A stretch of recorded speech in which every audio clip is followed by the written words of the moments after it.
Reflection of spherical mirror, कुर्वी आईना पर इनकास। कुर्वी आईना स्पेरिकल मिरर दरअसल खोखला कुर्वी शीशा हॉलो स्पेरिकल ग्लास का एक हिस्सा होता है। कुर्वी आईना स्पेरिकल मिरर दो तरह के होते हैं। Number 1 concave mirror, number 2 convex mirror. Concave mirror और कॉन्वेक्स मिरर को हम लोग यहाँ पे एक एग्जाम्पल के जरिए समझेंगे। स्टील का चमचा, स्टील स्पून या स्टील का प्याला, स्टील बॉल तकरीबन कुर्वी सतह स्पेरिकल सरफेस होती है। चमचा के अंदरूनी सतह इनर सरफेस यानी सामने का हिस्सा फ्रंट साइड में अपना चेहरा देखेंगे तो चेहरे का अक्स या इमेज बड़ा दिखाई देगा, और लेकिन जैसे जैसे चेहरे को दूर हटाते जाएंगे तो अक्स इमेज उल्टा और छोटा होता जाएगा।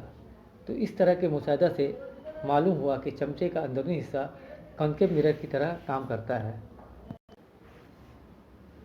चमचा के बिरौनी सतह या ओवरी सतह, जिसको बल्जिंग सरफेस कहते हैं, में चेहरे का अक्स इमेज सीधा और छोटा दिखाई देगा। तो ऐसी सूरत में चमचा का बिरौनी सतह या बल्जिंग सरफेस कन्वेक्स मिरर का काम करता है। यहाँ पे हम डायग्राम दिखाया है, दो नक्शा में दिया है चमचा का। एक है अंदरूनी मुड़ी हुई सतह जो आपके बाएं जानिब है, इनर कर्व सरफेस, ये front side of the spoon है।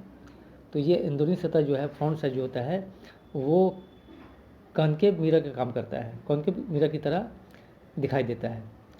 जबकि दाहिनी जानिब जो है चमचे का बैक साइड दिखाया गया है, यहाँ पे उभरी हुई सतह जिसको बल्जिंग सरफेस कहते हैं। ये उभरी हुई सतह जो है वो चमचे का उभरी हुई सतह को हम लोग कन्वेक्स मिरर से मिसाल दे सकते हैं। ये अंदरूनी सतह है, इनर सरफेस, जो कॉन्केव मिरर की तरह होता है। चमचे का इनर सरफेस कॉन्केव मिरर की तरह होता है, और चमचे का उभरी हुई सतह जिसको बोलते हैं कन्वेक्स बल्जिंग सरफेस, वो कन्वेक्स मिरर की तरह होता है। अगर रोशनी का इनकास कुर्वी आईना के अंदरूनी सतह से हो तो उसे कॉन्केव मिरर कहते हैं, और अगर रोशनी का इनकास कुर्वी आईना के बैरूनी सतह से हो तो उसे कन्वेक्स मिरर कहते हैं। जैसा कि नक्शा में नीचे दिखाया गया है, बाएं जानिब कॉन्केव मिरर और दाहिनी जानिब कन्वेक्स मिरर का। तो कॉन्केव मिरर के अंदरूनी सतह रिफ्लेक्टिंग साइड होता है, ये अंदरूनी सतह होता है। इस तरह रोशनी टकराती है, टकराकर ये वापस जाती है। जबकि बाहरी सतह जिसको बल्जिंग सरफेस कहते हैं, इसे सिल्वर कोटिंग से बंद कर दिया जाता है। तो रोशनी अंदरूनी सतह से टकराकर इस तरह वापस जाती है। जब किसी स्पेरिकल मिरर का अंदरूनी सतह रिफ्लेक्टिंग साइड हो तो उसे हम लोग कॉन्केव मिरर कहते हैं। कॉन्केव मिरर की खासियत ये है कि रोशनी मतवाजी शुआएं इनकास के बाद एक नोक पर मरकूज हो जाती है, यहाँ पे जिस तरह मरकूज हो गई है। तो इस तरह की खासियत को, कॉन्केव मिरर की खासियत को की वजह से उसे हम लोग कन्वर्जिंग मिरर भी कहते हैं। अब दाहिनी जानिब आपको कन्वेक्स मिरर की तस्वीर नज़र आ रही है।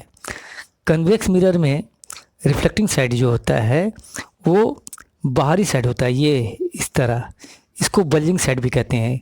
यह रोशनी आई, इस तरह टकरा के वापस गई। अंदरूनी साइड, अंदरूनी हिस्सा जो होता है उसे सिल्वर कोटिंग से बंद कर दिया जाता है। तो जिस स्पेरिकल मिरर का रिफ्लेक्टिंग साइड बल्जिंग साइड हो या बाहरी सतह हो, उसे हम कन्वेक्स मिरर कहते हैं। कन्वेक्स मिरर की खासियत ये है कि मतवाजी शुआएं टकराने के बाद मुंतसर हो जाती है। जैसा कि यहाँ दिखाया गया है कि ये शुआएं ये रोशनी की किरणें या शुआएं टकराने के बाद इस तरह वापस गई, यहाँ से टकराने के बाद इस तरह वापस गई, यानी मतवाजी शुआएं टकराने के बाद मुंतसर हो जाती है। तो कन्वेक्स मिरर की इस खासियत की वजह से उसे हम डाइवर्जिंग मिरर भी कहते हैं। कुर्वी आईना के ताल्लुक से चंद इस्तिलाहात, terms related to the spherical mirror. यहाँ पे हम लोग कुछ टर्म को पढ़ेंगे, जैसा कि centre of curvature, pole, radius of curvature, principal axis. मान लिया कि ये एक कनकेव मिरर है, ये कनकेव मिरर है।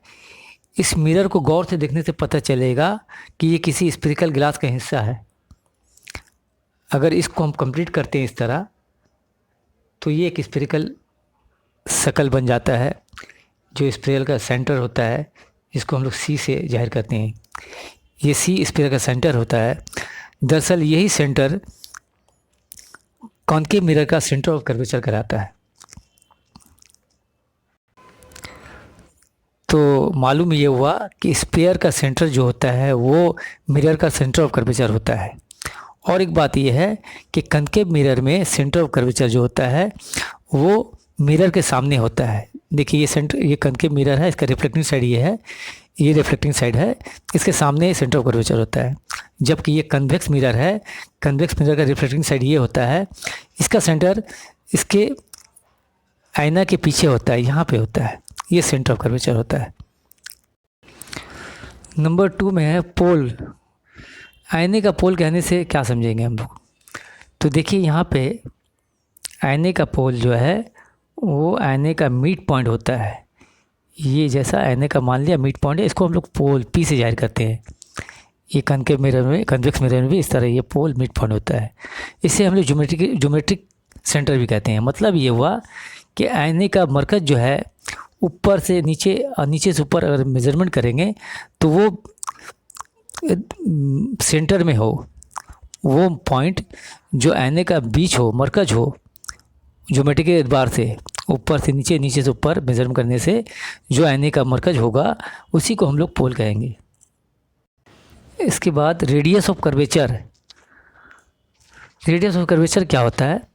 पोल से ये सेंटर है, सेंटर ऑफ कर्वेचर हुआ मिरर का। पोल से सेंटर ऑफ कर्वेचर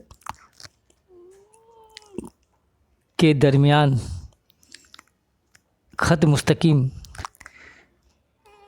खींचा, तो पोल से सेंटर कर्वेचर के दरमियान की डिस्टेंस को हम लोग बोलेंगे रेडियस ऑफ कर्वेचर। हम जानते हैं कि ये एक स्फेयर का हिस्सा है, स्फेयर का ये सेंटर है। अगर यहाँ से यहाँ नापेंगे तो ये इसका रेडियस हो जाता है, ये पूरा डायमीटर होता है। तो इसी तरह ये मिरर से ये सेंटर जो हुआ, सेंटर ऑफ कर्वेचर, ये दरअसल रेडियस ऑफ कर्वेचर कहलाता है। उसके बाद है प्रिंसिपल एक्सिस। प्रिंसिपल एक्सिस क्या होता है?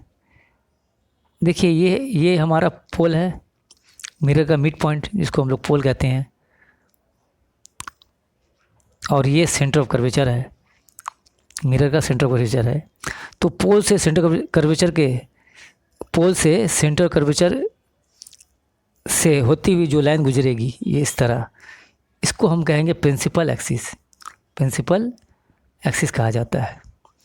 पोल से सेंटर ऑफ कर्वेचर के दरमियान जो फर्जी लकीर खींची जाती है, जो लाइन खींची जाती है, उसको बोलते हैं प्रिंसिपल एक्सिस।